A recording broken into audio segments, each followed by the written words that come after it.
प्रश्न क्रमांक 15 क्या दिया है बेटा? क्वेश्चन नंबर 15 यहाँ पे बोला गया है एक व्यक्ति, यहाँ पे देखो ये क्वेश्चन जो है बैंकिंग से है, और बैंकिंग से जो क्वेश्चन आते हैं तो वो आपको एक तो सावधि आता है, एक आवर्ती आता है, और इसमें जो है क्वेश्चन जो है 4 नंबर के लिए पूछ रहा है, तो 4 नंबर के हिसाब से आपको यहाँ पे अथवा में मिल जाएगा। तो बैंकिंग और कराधान में, बैंकिंग और कराधान दोनों 4-4 के अथवा में आते हैं, लेकिन इस बार के जो क्वेश्चन पेपर जो हम सोल्व कर रहे हैं इसमें बैंकिंग से ही दोनों क्वेश्चन दे दिए हैं। पहले को देखते हैं फिर अथवा वाले को देखेंगे। यहाँ पे क्या बोला है? एक व्यक्ति 20,000 रुपए 1 वर्ष के लिए सावधि, देखो यहाँ पे क्या बोल रहा है साफ साफ, सावधि। सावधि में क्या होता है? एक बार पैसा जमा करते हैं और बार बार कंपाउंडिंग के हिसाब से इसमें क्या लगता है? ब्याज लगता है, बार बार पैसा जमा नहीं करते, यानी कि फिक्स डिपॉजिट बोलते हैं इसी को। क्या बोलते हैं? Fix deposit. डिपॉजिट किए हैं फिक्स डिपॉजिट अकाउंट में, और वो कितना है? 20,000 रुपया है। आपको बोला है 6% की वार्षिक दर। वार्षिक दर कितनी बेटा? 6%। और ब्याज कैसे जोड़ता है? कंपाउंडिंग कैसे होती है? हर 6 महीने में ब्याज क्या होता है? संयोजन होता है, संयोजित होता है। क्लियर है? नियत तिथि पश्चात कितना धनराशि मिलेगा, यानी कि मिश्र धन आपको पूछा जा रहा है। क्या पूछा जा रहा है? मिश्र धन। मतलब जो पैसा है ब्याज लगने के बाद कितना रुपए बन जाएगा, वो आपसे अमाउंट यहाँ पे पूछा जा रहा है। क्लियर है? चलो निकालते हैं। सबसे पहले इन टाइप क्वेश्चन को जब भी हम हल करते हैं तो जो दर रहता है, दर और जो रहता है समय, दर और क्या रहता है? समय। समय यहाँ पे हमारे पास क्या है? 1 वर्ष दिया है ना? कितना वर्ष है? 1 वर्ष। तो दर और समय को हम क्या कर लेते हैं? थोड़ा सा गौर करते हैं इस पर। तो सबसे पहले ये पहले की तरह आप जब क्लास 9 में पढ़ रहे थे, चक्रवृद्धि ब्याज का फॉर्मूला जो रखते थे कंपाउंड इंटरेस्ट का, वही लगेगा। तो ये लिखेंगे हल। दिया है, क्या क्या दिया है बेटा? दिया है मूलधन। मूलधन मतलब वो धन जो बैंक में क्या किया जा रहा है? सबसे पहले जमा किया जा रहा है, उसको हम क्या किससे शो करते हैं? पी से। कितना है? तो ये बोला गया 20,000 रुपये है। कितना रुपए है? 20,000 रुपये। ठीक है। दूसरा यहाँ पे क्या दिया है? ब्याज की दर, है ना? ब्याज की दर दिया है, तो यहाँ पे लिख देते हैं दर। रेट बराबर क्या लिखेंगे? 6% वार्षिक है।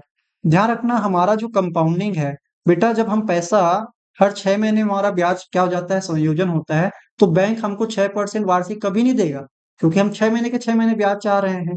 तो बैंक क्या करता है? वो वार्षिक ब्याज की दर को आधा कर देता है, क्योंकि अर्धवार्षिक करना है। तो इसको 6% को 2 से भाग लगा देंगे, तब आधा वर्ष साल के लिए कहलाएगा, तो अर्धवार्षिक हो जाएगा, और इसको लिखेंगे अर्धवार्षिक।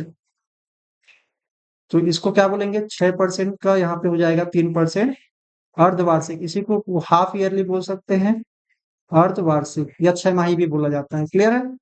अगला समय। समय जो हमको बोला गया है टाइम, टाइम क्या दिया है? 1 वर्ष दिया है। अब बताओ, हम 6 माही संयोजन कर रहे हैं, तो 1 साल में हमारे पास कितने बार 6 माही आएगा? 2 बार आएगा ना? तो इसको हमको कन्वर्ट करना है, 1 वर्ष गुना 2 6 माही, है ना? तो 1 वर्ष, अगर 2 वर्ष बोलते तो 4 6 माही हो जाता। तो 1 वर्ष में कितना हो जाएगा? 2 6 माही होगा, या हाफ ईयरली बोल लो। ठीक है, या अर्धवार्षिक यहाँ पे लिखना ज्यादा उचित है। मैं यहाँ पे क्या लिखने वाला हूँ? अर्धवार्षिक। जैसा क्वेश्चन ने बोला है उसी ढंग से लिख देंगे, अर्धवार्षिक। यहाँ पे भी क्या लिखेंगे? अर्धवार्षिक। क्लियर? ये लिखने के बाद आपका फॉर्मूला अब यहाँ पे लिखेंगे। हम क्या लिखने वाले हैं? फॉर्मूला लिखेंगे। फॉर्मूला बहुत ही सिंपल है। हम यहाँ पे क्या लिखने वाले हैं? सूत्र। क्या लिखेंगे बेटा? ब्याज बराबर या मिश्र धन बराबर, यहाँ पे हमारा है, हिंदी में आप लिखना चाहते हैं तो सूत्र हमारा क्या है? ए बराबर पी 1+r/100 पूरे की पावर में एन। एन क्या है? तो यही हमारा एन है, नंबर ऑफ कंपाउंडिंग। ठीक है, किस्तों की एक तरह से बोलेंगे कितने बार कंपाउंड हो रहा है, उसी को हम क्या बोलते हैं? एन बोलते हैं। अब कहीं कहीं पर ये टी भी लिखा जाता है, तो आप वो भी लिख सकते हैं, कोई दिक्कत नहीं है। लेकिन ध्यान रखना, अब हम इस नए वाले को यूज करने वाले हैं, अर्धवार्षिक। अर्धवार्षिक को, क्योंकि जो पैसा है वो अर्धवार्षिक पे क्या लग रहा है? उस पर ब्याज लग रहा है। तो यहाँ पे हम बोलेंगे ए जो है मिश्र धन है, पी क्या है? वो तो हमने पूरा लिख दिया है, मिश्र धन ए बराबर पी बराबर, ये सारा कुछ ठीक है। अब यहाँ पे लिखेंगे पी की जगह हम क्या लिखेंगे? 20,000 गुना, ब्रैकेट में क्या है? 1+r की जगह मैं यहाँ पे 3% लिखूंगा बेटा। कितना लिखूंगा? 6 मत लिख देना, क्योंकि अर्धवार्षिक है।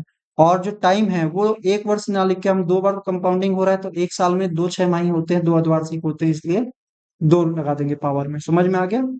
अब इसको सॉल्व करना है, बस ये सॉल्व कर ले और इसका आंसर डायरेक्टली हमको मिल जाएगा। तो ये हो जाएगा 20,000। पहले तो हम ब्रैकेट को सॉल्व कर लेते हैं। इसको सॉल्व कैसे करते हैं? तो 100 गुना 1 करते हैं, प्लस क्या करेंगे 3, तो 103/100।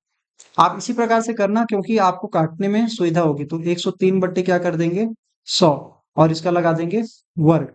अब इसको आप लिखेंगे क्या? तो अगली बार लिखेंगे तो ये लिखेंगे 20,000।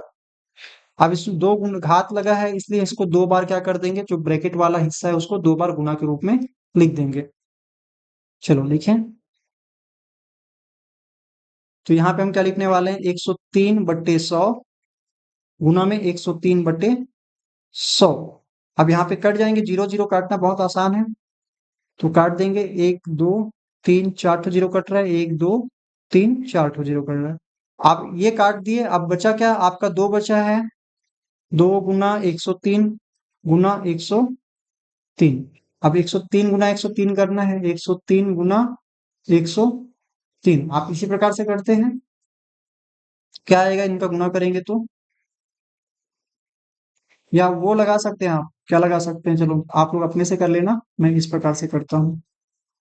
3 का हो जाएगा 9 और 0 हो जाएगा, फिर 3 एकम 3, 3 3 6 हो जाएगा, फिर ये हो जाएगा 0, फिर हो जाएगा 1, इतना आएगा 10609। अब इसको हम क्या करेंगे, गुना करेंगे, किससे करेंगे? 2 से। तो ये हो जाएगा 2 12 और ये हो जाएगा 18, मतलब 21,218। फिर कितना हो जाएगा? 21,218 रुपया हो जाएगा। ये हमारा क्या निकला बेटा? ये निकला अमाउंट। बात समझ में आया? आप अपने जैसे करते हो कैलकुलेशन उसी तरह से कर लेना, मेरे को जैसा सहूलियत लगा मैंने उस तरह से गुना कर लिए। हालांकि मैंने ऊर्ध्व तिर्यक विधि यूज किया है, जो कि आपने क्लास 9th में पढ़ा हुआ है।